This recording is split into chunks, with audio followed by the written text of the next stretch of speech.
la suite de la journée, ou la deuxième demi-journée, comme on voudra. Et donc nous avons réuni deux interventions sous le titre Le temps des nouveaux joueurs. Et donc la première intervention, tout est en place, oui, va être proposée par Sébastien Janvaux. Penser les phénomènes de transformation du jeu, l'apport de Jacques Henriot. Moi, je dois saluer Sébastien, quand même. C'est quelqu'un qui a vraiment utilisé la pensée d'Henriot dans ses travaux, et c'est un de ceux qui a contribué à donner l'idée de cette journée. Donc, merci. Oui, merci. Merci en tout cas énormément de m'avoir invité aujourd'hui. Avant de commencer, effectivement, je souhaiterais rappeler que Jacques Henriot, je l'ai très vite rencontré par la lecture dans mes travaux. Ça fait à peu près 10 ans que je travaille sur les jeux vidéo. Et très vite, Jacques Henriot a été essentiel, je pense, dans la façon dont j'ai pu construire mes cadres théoriques pour penser la question des jeux vidéo. Et je me rends compte que, là, je suis en train de faire un mémoire d'habilitation à diriger les recherches. Et en tant que doctorant, Jacques Henriot, j'ai découvert plein de choses qui m'ont aidé dans mon parcours doctoral, dans ma thèse, etc. Et maintenant que je fais une habilitation à diriger les recherches, j'ai relu à nouveau Jacques Henriot. Et ce que je vais proposer aujourd'hui, c'est à la fois un petit récapitulatif de ce qui m'a apporté pendant les 10 années passées. Mais là, en le relisant, je me suis rendu compte qu'il y avait chez lui de quoi nourrir des réflexions pour les 10 années à venir encore. Donc, c'est un peu dans cette perspective-là que je voudrais intervenir. En essayant de dessiner ce qui pourrait être une sorte d'ancrage théorique à la ludologie. Voilà, en gros. Alors, pour commencer, on pourrait dire ou on pourrait penser que l'une des principales originalités des théories élaborées par Jacques Henriot est de considérer l'attitude ludique comme première dans l'apparition des phénomènes ludiques. Ça a été relevé à plusieurs reprises. Comme cela a été dit également, ce n'est pas le cas de nombreuses approches anglophones relevant des game studies qui reposent avant tout sur une conception un peu structuraliste. Et le temps semble à ce titre conforter le positionnement heuristique de Jacques Henriot, puisqu'on peut aujourd'hui remarquer que plusieurs chercheurs à l'avant-plan du champ anglophone, comme par exemple T.L. Taylor ou Miguel Sicart, revendiquent une prise en compte de l'activité du joueur, du play, dans l'élaboration de leur cadre théorique, alors même que Jacques Henriot n'y est pas présent, faute de traduction. Et donc, si l'on peut considérer que sur ce plan, Jacques Henriot est précurseur, il me semble cependant que la principale force de sa pensée au regard des problématiques actuelles du champ se situe à présent à un autre niveau, mais qui découle cependant de son positionnement heuristique initial. La fortune de la notion de gamification, dont on va parler après, dans les pratiques professionnelles, la multiplication des serious games, l'avènement du news gaming, etc. En somme, la contagion du jeu à de nombreuses sphères d'activité qui lui étaient autrefois un peu étrangères, donne une actualité nouvelle à la réflexion suivante du philosophe.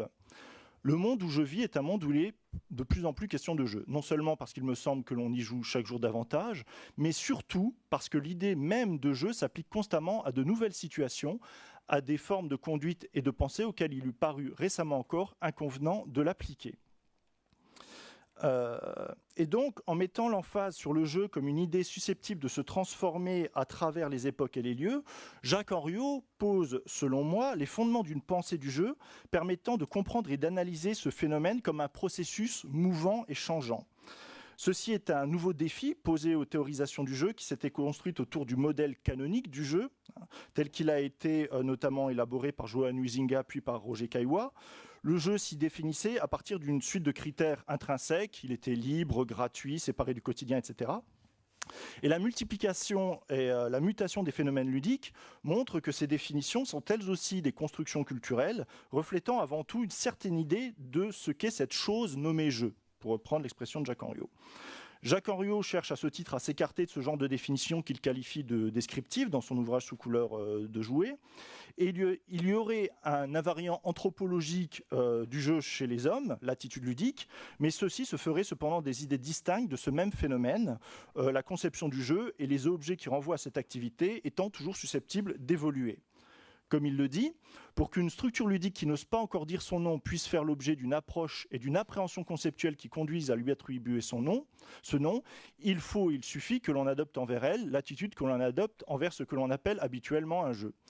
Et là est vraiment le point important selon moi, ce qui s'atténue au point de disparaître parfois quand on passe d'un objet à l'autre, c'est l'ensemble des connotations traditionnellement attachées au terme de jeu. Et donc, de façon à comprendre les phénomènes de contagion et de mutation du jeu, il est nécessaire de ne pas tenir pour inhérentes les caractéristiques et la dimension ludique d'un objet, mais au contraire de les questionner pour décrire comment certains objets qui n'étaient pas encore considérés comme des jeux en viennent progressivement à être qualifiés de la sorte, et comment, ce faisant, les conceptions que l'on se faisait de ce qu'est un jeu sont amenées à changer. Donc je propose de nommer ces processus de contagion et de transformation du jeu des processus de ludicisation. Le positionnement adopté par Henriot est encore aujourd'hui novateur dans le paysage des études sur le jeu, peu de théories essayant de le penser comme un processus en perpétuelle transformation. Et plusieurs pistes esquissées par Henriot sur cette approche des jeux comme idée mouvante restent encore aujourd'hui largement inexploitées, alors même que leur exploration permet de construire un cadre théorique permettant de rendre compte des processus de transformation du jeu, des idées qui s'y réfèrent, mais aussi d'en faire l'historique, ce qui est un terrain de recherche encore en friche par rapport notamment aux jeux vidéo. Donc la vocation de ma présente communication est de construire, en partant des réflexions de Jacques Henriot, un cadre analytique des processus de ludicisation qui donnera les outils théoriques nécessaires pour en retracer les évolutions actuelles et passées. Et donc, comme on va le voir, les jeux sont avant tout des agencements socioculturels et le rôle du ludologue est de comprendre et de décrire la formation et l'évolution de ces agencements à l'aide d'un ensemble d'outils théoriques forgés à cet égard. Alors, puisque selon Henriot, l'attitude ludique est première dans l'apparition des phénomènes ludiques, dans ce qu'il fait qu'il y a jeu, je vais revenir dans un premier temps sur certains aspects de la définition de cette attitude pour établir le cadre théorique. Alors, je vais passer très rapidement là-dessus parce qu'il y a beaucoup de choses déjà qui ont été dites ce matin, mais je vais retenir vraiment ce qui est essentiel par rapport à mon approche. L'un des termes employés par Henriot pour qualifier l'attitude ludique est de la désigner comme un process métaphorique de l'imaginaire en acte. Le joueur fait comme si, ça a déjà été dit ce matin, ce qu'il faisait était autre. Mais le joueur ne va pas non plus totalement s'abstraire de la réalité ordinaire. En ceci, jouer n'est pas rêver, nous dit Henriot. Et donc la notion d'aire intermédiaire d'expérience de Winnicott semble appropriée pour qualifier cette réalité où se déroule le jeu, qui se situe entre la réalité psychique interne, la fiction, et le monde extérieur, son contexte pragmatique. Donc si la pensée du joueur s'absente dans une ère intermédiaire, l'action de celui-ci sur le monde est tout aussi effective que celle issue d'une autre activité. Elle va donc également s'inscrire dans un certain contexte pragmatique qui lui donne forme. Le jeu n'est pas sans relation, ça a été dit aussi ce matin, avec les dispositifs techniques qui lui donnent forme, son époque, son milieu. Et en affirmant que jouer c'est faire, Henriot affirme aussi qu'adopter une attitude ludique revient à adopter un ensemble de règles qui structurent le comportement, que ces règles aient ou non été préalablement formalisées. Jouer à faire l'avion, ce n'est pas jouer à faire le train. Donc dans tous les cas, selon Henriot, les règles sont équivalentes à des fins et leur ensemble de ces règles va constituer la thématique du jeu. Enfin, il est aussi important de préciser que le joueur ne se fixe pas uniquement des buts, il agence pour y parvenir un certain nombre de moyens. La particularité des moyens mis en œuvre par le joueur est qu'ils ne peuvent pas lui garantir une efficacité assurée. Pour Henriot, jouer, c'est faire l'exercice du possible. Sinon, on ne joue pas. Il est important de préciser que l'incertitude n'est pas simplement le fait de la situation dans laquelle il se trouve, mais est avant tout relative à l'individu, l'imprévisibilité dépendant des connaissances du joueur, de sa position dans le jeu. Comme le dit Henriot, l'incertitude est le fait de quelqu'un. Et donc, pour résumer ce que je viens de dire par rapport à l'attitude ludique, on peut résumer et avancer que lorsqu'il adopte une attitude ludique, un individu va procéder à l'agencement d'un ensemble de règles et de moyens qui structurent son attitude ludique, d'un monde fictionnel, puisque jouer, c'est faire comme si, et d'un contexte pragmatique, le monde extérieur dans lequel s'incarne le jeu.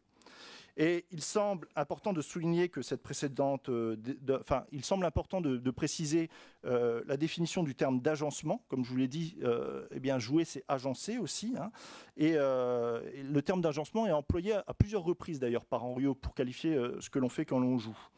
Et comme l'indique Deleuze, un agencement est une multiplicité, je cite Deleuze, qui comporte beaucoup de termes hétérogènes et qui établit des liaisons, des relations entre eux. Aussi, la seule unité de l'agencement est de cofonctionnement. Donc l'attention se doit d'être apportée sur les relations qui s'effectuent entre les différentes sphères du jeu, comme elles sont présentées dans ce schéma. Et donc, analyser les agencements produits par l'acte ludique, c'est à la fois comprendre comment les règles prennent forme dans un contexte pragmatique donné, qui vont avoir une incidence sur sa formulation, comment ce contexte fournit aussi un certain support à la fiction et l'attitude ludique oscillant entre engagement et distanciation par rapport à la fiction et au contexte pragmatique.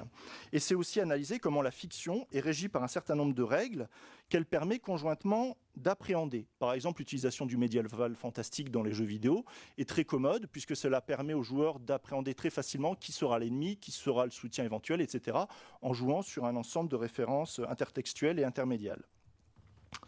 Alors, selon Jacques Henriot, même si le jeu n'apparaît véritablement qu'au moment où quelqu'un en adopte l'intention, il est indéniable que tout le monde sait qu'il y a des objets conçus, fabriqués, vendus pour servir d'outils de jeu. Je le cite. Et donc, selon moi, concevoir un jeu comporte une dimension fondamentalement communicationnelle. Il implique de comprendre les modalités de transmission d'une signification partagée de jeu pour inciter l'individu à adopter une attitude ludique. Une structure de jeu fait appel à certaines connaissances ludiques d'un utilisateur cible à travers des marqueurs pragmatiques qui ont pour vocation à être signifiants pour le destinataire en termes de jeu. Je cite Henriot, « Ce qui fait l'essence de tout jeu, pourrait-on dire en généralisant, ce n'est ni sa valeur en tant que divertissement, ni son détachement par rapport à ce que l'on appelle la vie réelle.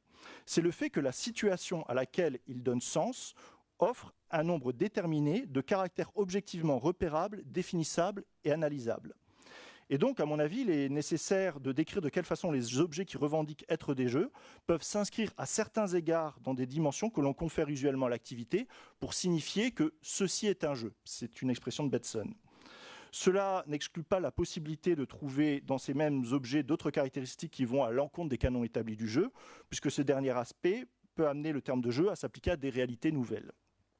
Et puisqu'il est envisageable, comme l'a montré Yann Bogost, de tisser des liens entre rhétorique et jeux vidéo, on peut considérer que ces attributs qui ont pour vocation à faire œuvre de médiation ludique constituent ce que je nomme l'éthos ludique de l'œuvre.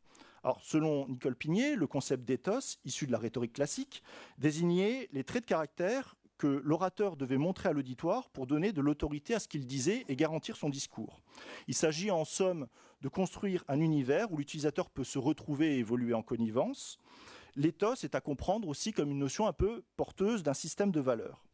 Et dans notre cas, cela incite à analyser les valeurs conférées à l'activité ludique par un logiciel pour être actualisé comme jeu. C'est ça qui constitue l'éthos ludique. Et par exemple, dans leur ouvrage Digital Play, Klein, Dyer Whiteford et De Putter, montrent comment, dans les premiers moments de l'histoire des jeux vidéo, il y a eu une prédominance de thématiques liées à ce qu'ils nommaient la masculinité militarisée, qui était un certain type d'éthos en fait. Et ces thématiques ont permis l'essor économique du jeu vidéo, du fait de son public cible prioritaire, les adolescents masculins, et de son contexte d'usage initial, les bars et les salles d'arcade, qui servaient aussi de terrain d'expérimentation pour développer les jeux sur les premières consoles de salon. Alors, en plus de ce concept d'éthos ludique, il est important de souligner à nouveau que pour comprendre la façon dont une situation peut être sujette au jeu, il faut aussi préciser que le jeu ne peut prendre place en toute situation, même si cette situation présente un ethos ludique. Par exemple, comme le dit Henriot, une inondation ne pourrait s'y prêter car, je le cite, « de tels événements ne laissent pratiquement aucune place à l'initiative de ceux qui s'y trouvent pris. Ils n'ont pas le choix. Très exactement, ils n'y peuvent rien. » Donc en somme, certaines situations présentent des caractéristiques qui ne permettent pas aux personnes qui y sont impliquées d'adopter une attitude ludique à leur égard. Le fait de ne pouvoir mener une action qui ait une répercussion signifiante sur des événements à venir étant un de ces aspects. Le joueur ne pourra pas, dans ce cas-là, faire l'exercice des possibles. Comme le dit Henriot, c'est là où on voit que c'est pas, je pense, une relativité, comment tu disais, radicale, ouais, ou complètement absolue, parce que par rapport à Henriot, ce qu'il dit dans cette phrase, il faut que le jeu soit joué, mais pour qu'il soit joué, il faut d'abord qu'il soit jouable. Ça, c'est assez intéressant parce que, du coup, ça incite à penser à la fois l'éthos ludique, donc ce qui va convaincre le destinataire qu'il y a jeu, mais aussi la possibilité de cette situation de se prêter effectivement à l'attitude ludique.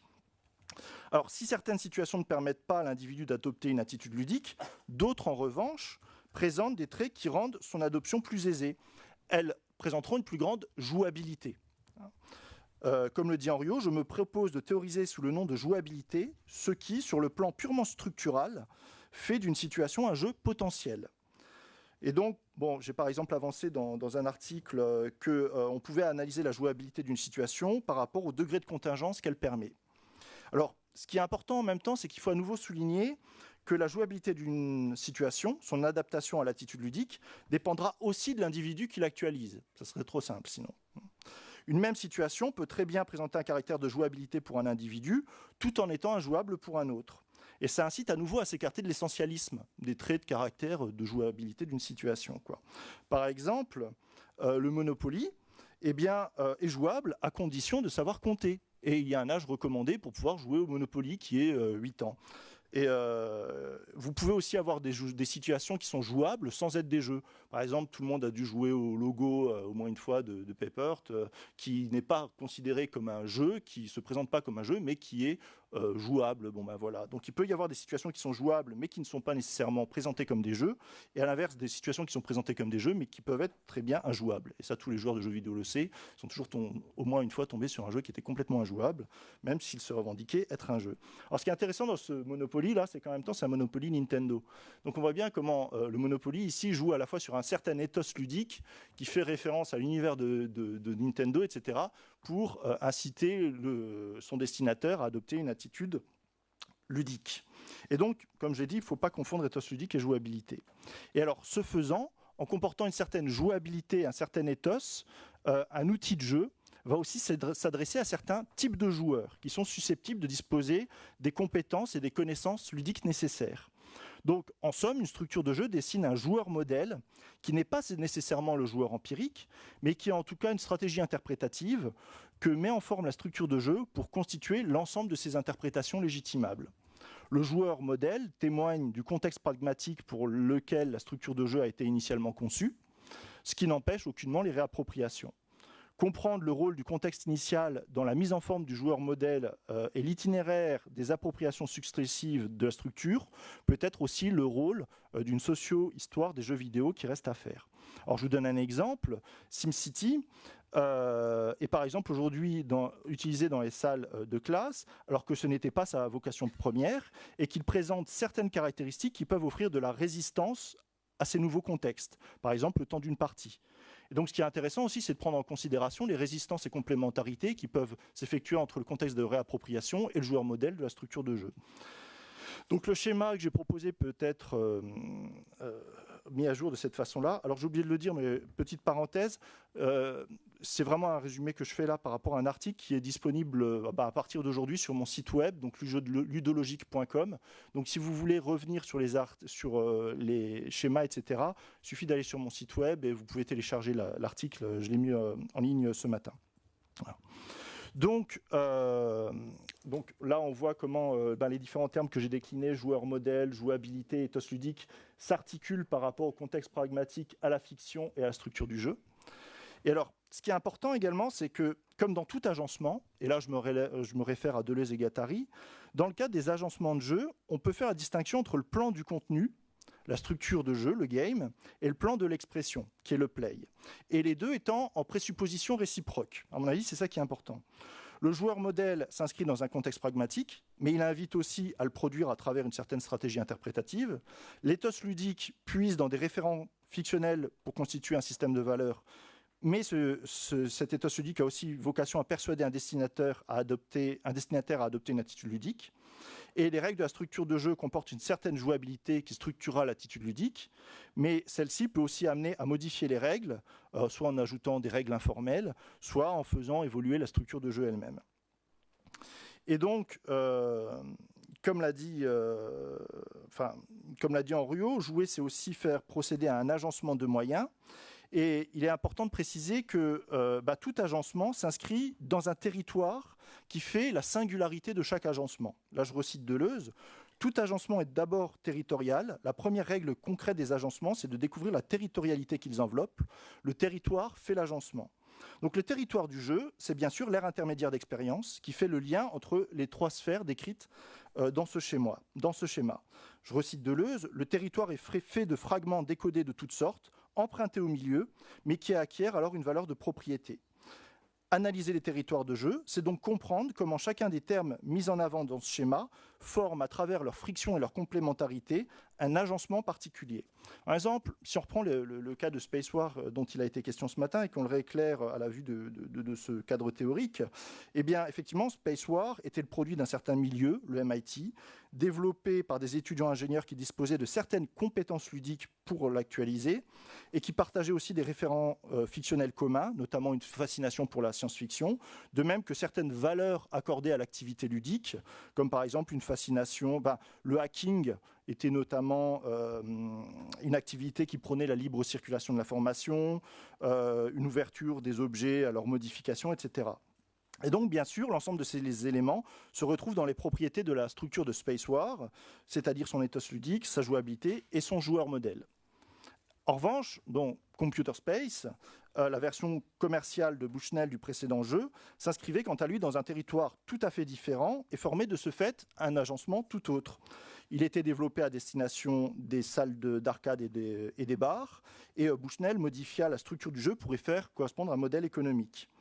Et même si les référents fictionnels restaient les mêmes, les valeurs conférées à l'activité ludique étaient dès lors tout autres. Bien, comme le montre notamment Klein, la marchandisation du jeu entraîne des logiques de restriction d'usage, de normalisation, etc. Là, je vous renvoie à Digital Play par rapport à l'analyse qu'il fait de Computer Space et de Space War. Et donc, le joueur modèle de Computer Space ne fut cependant pas modifié par Bushnell pour le faire correspondre à son nouveau contexte pragmatique, celui des arcades. Et les compétences ludiques requises pour jouer à Computer Space étaient toujours celles des étudiants ingénieurs du MIT et autres, ce qui entraîna son échec puisque les clients des bars et des salles d'arcade n'avaient pas encore tout à fait la même encyclopédie de compétences ludiques à cette époque. Alors, cet exemple-là de Space War, Computer Space, etc., montre conjointement la nécessité de penser une structure de jeu non pas comme une forme immuable, mais comme un processus de mutation, de transformation. Alors, je recite Deleuze, l'agencement se divise aussi d'après un autre axe. Sa territorialité, contenu et expression compris, n'est qu'un premier aspect. L'autre aspect étant constitué par les lignes de déterritorialisation qui le traversent et l'emportent. Et donc, un agencement de jeu est toujours susceptible de changer pour envahir de nouveaux territoires, et cela contribue par là même à modifier la signification que l'on attribue à cette activité et à élargir l'idée de jeu à d'autres réalités, ce que montrent très bien les processus de ludicisation de l'informatique, comme on voit par exemple dans le cas de Space War puis Computer Space, qui s'étendent à d'autres territoires et qui en changent par là même les idées, les valeurs, etc. Alors, comme l'indique Henriot, les jeux sont des phénomènes sujets aux variations, et ces variations dépendent du temps et de l'espace. Pour Deleuze et Guattari, les vecteurs de mutation, de variation, sont une des composantes de tout agencement, qui l'oriente vers un devenir. Et ces variations tracent alors un diagramme qui est pour Deleuze une notion complémentaire et indissociable du terme d'agencement. Le diagramme, chez Deleuze, c'est une potentialité de fait, la cause abstraite des agencements concrets qui en sont les effets. Décrire les diagrammes de ludicisation, c'est rendre compte des mécanismes qui président à la mise en forme d'agencements de jeux singuliers. Et donc, dans cette perspective, chaque agencement effectue un diagramme à différents degrés. Par exemple, je vous cite à nouveau rapidement Deleuze, c'est comme des coefficients d'effectuation. Et plus le degré est haut, plus l'agencement diffuse dans les autres, adéquat à tout le champ social. Par exemple, si on prend l'histoire du jeu d'aventure, qui a en grande partie concouru à participer à la ludicisation de l'ordinateur individuel, à son acceptation en tant que possible outil de jeu, eh bien, on voit bien comment il offre un terrain particulièrement riche pour rendre compte de différentes actualisations d'un diagramme particulier de ludicisation et la façon dont un agencement particulier a diffusé dans d'autres. Si vous voulez vraiment le détail de l'analyse de l'histoire du jeu d'aventure par les processus de ludicisation, je vous renvoie à l'article, je le détaille pas mal dans cet article. Donc, une structure de jeu propose très souvent, excusez-moi, oui, donc c'est ça. Donc la notion de genre dans les jeux vidéo et son rôle dans les pratiques montrent bien, à ce titre, de quelle façon un agencement de jeu est traversé par un diagramme abstrait qui le préside et qui construit à travers lui un réel avenir, des points de potentialité. Donc tout agencement de jeu est présidé par un diagramme de l'utilisation, on pourrait dire. Par exemple, on voit bien dans le cas des jeux vidéo qu'une structure de jeu propose souvent de perfectionner le fonctionnement de mécanismes, de façon de jouer déjà éprouvées, tout en apportant certaines variations au système d'origine. Par exemple, dans le cas d'un jeu comme Half-Life, eh bien, on reprenait des principaux mécanismes de jeu s'apparentant à Doom, hein, tout en les complexifiant. Et il arrive aussi qu'une structure de jeu propose par son système une majorité de modalités d'action véritablement inédites. Et on voit bien aussi comment ces modalités d'action acquièrent par la suite le statut de canon et servent de briques de base à la structure d'autres jeux pour leur permettre d'être eux aussi reconnus comme potentiellement ludiques. Donc on voit bien comment des deux côtés, il y a une sorte de diagramme abstrait qui traverse les agencements concrets et singuliers de jeux et qui dessine en eux des devenirs, mais qui en même temps les préside. Et on constate que dans les deux cas, les deux exemples que je viens de citer, ce qui opère au centre des mécanismes de ludicisation, c'est une modalité d'action, une façon de jouer, qui va ensuite s'incarner et s'actualiser dans un agencement de jeu. Et pour une même façon de jouer, il peut y avoir différentes fonctions, différentes valeurs. Par exemple, on peut avoir pour une même façon de jouer une multiplicité d'agencements, de fonctions, divertir, éduquer, informer, de règles, de fictions qui vont l'habiller, de valeurs conférées, etc. Donc une même façon de jouer peut revêtir différents aspects. Et certains agencements vont, dans un contexte donné, paraître plus typiques que d'autres à ce que l'on pense être un jeu. Bon, là, par exemple, Doom, à un moment, est paru typique de ce que l'on appelle le jeu. Et donc, il peut y avoir des époques de stabilisation et de variation de ce que l'on pense être le jeu, et une époque formant ce que j'appelle une strate ludique. Une strate étant, chez Deleuze, une formation historique constituée de manières de dire et de façons de voir. Comme l'indique Deleuze, une époque ne préexiste pas aux énoncés qu'il exprime. Il y a de la sorte des manières de dire le jeu et des façons de le voir qui peuvent varier et se combiner différemment à travers le temps, et à charge de l'historien de périodiser ces strates, ces façons de dire le jeu et ces façons de le voir, et de tracer au sein de chaque strate la carte des rapports de force. Par exemple, pour les hackers des instituts de technologie américains des années 70, il y avait des façons de dire et de voir le jeu. Il était notamment vu comme un modèle de libre diffusion de l'information. Il disait aussi la fascination de ses concepteurs pour l'expérimentation technologique, puisque jouer et programmer étaient intimement liés. Notamment, je vous renvoie là, par rapport toujours aux jeux d'aventure, à un texte de Nick Montfort sur les jeux d'aventure textuels, où il fait l'analyse de ces jeux d'aventure selon cette modalité-là. Et par exemple, aujourd'hui, pour certains artistes et théoriciens, le jeu vidéo est vu comme une nouvelle forme d'expression. Donc il est vu comme une nouvelle forme d'expression et il peut dire des revendications politiques, sociales, individuelles. Que l'on pense par exemple au jeu September 12 de Gonzalo Frasca, ou là plus récemment Contrecarré, il me semble, à Montréal. Il y a un jeu qui a été fait sur les revendications des étudiants. Donc on voit bien aujourd'hui comment le jeu est vu comme une potentielle forme d'expression et il peut dire des revendications politiques. Et donc, on peut aussi faire varier les façons de voir et les façons de dire. Par exemple, un même jeu peut être vu comme un simple divertissement hier, mais aujourd'hui comme un outil d'apprentissage, tout en disant une chose similaire. Par exemple, SimCity, grosso modo, il dit toujours à peu près la même chose. Il fonctionne sur un modèle américano-centré de l'urbanisme, etc. Mais hier, il était vu comme un divertissement. Aujourd'hui, il est vu comme un potentiel outil pédagogique. Et donc, pour quasiment conclure, le schéma que je vous ai présenté peut être finalisé de la sorte. C'est-à-dire, on voit bien que chacun des cercles de l'agencement fonctionne au sein d'une strate ludique, qui sont aussi des façons de faire co-fonctionner le plan de l'expression et le plan du contenu. Et ces strates ludiques, ces agencements sont traversés par des lignes de déterritorialisation qui sont en fait des diagrammes de ludicisation. Donc, pour conclure, alors je vous cite Jacques Henriot, dire que le jeu se répand, et c'est marrant parce que vraiment c'est complémentaire à ce que disait Bernard ce matin, je pense, tout ce que je viens de dire là. Dire que le jeu se répand chaque jour davantage, que l'on joue de plus en plus à des jeux de plus en plus nombreux, cela demeure une constatation relativement banale qui n'atteint pas le fond du problème.